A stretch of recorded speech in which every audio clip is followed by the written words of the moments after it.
The National Transportation Safety Board is now investigating the Mexican Navy ship that crashed into the Brooklyn Bridge over the weekend, killing 2 crew members. CBS News senior transportation correspondent Kris Van Cleave joins us now. Kris, really scary video that we've seen. Walk us through what actually happened. Well, Michael, NTSB investigators will work to unravel this, but what it appears happened, it sounds like the ship lost power as it was basically backing out of its parking space at a nearby pier, if you will. Once it got into the channel without power, it's basically at the mercy of the current. And at that moment, the current was pushing towards the Brooklyn Bridge, which means the ship went towards the Brooklyn Bridge. You can see as it came into the bridge, it snapped those masts like twigs.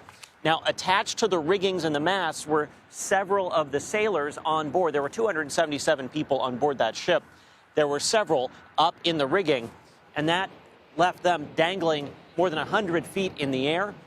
We know at least 2 people have died in this incident.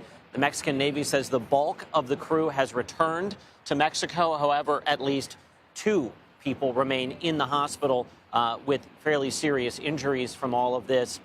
The NTSB investigators arrived last night.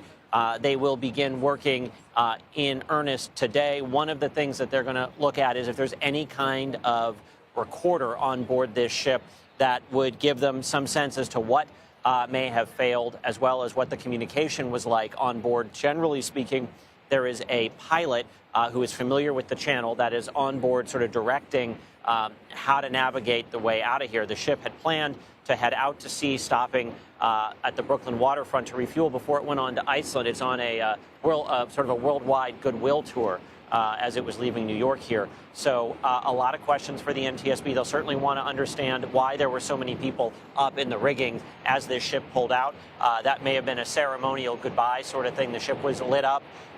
Was certainly something to see as it was leaving. Now, Kris, have there been any concerns about the structural integrity of the bridge being damaged? Good question. So they closed the Brooklyn Bridge immediately after the incident to traffic while inspectors went in and confirmed there was no substantial damage to the bridge. The bridge has reopened. But, the NTSB just a couple of months ago put out a list of 68 bridges in 19 states where it felt there needed to be a damage assessment as to the bridge's strength in the event of a strike from a large ship. The Brooklyn Bridge is on that list. All right, Kris Van Cleave reporting. Thanks.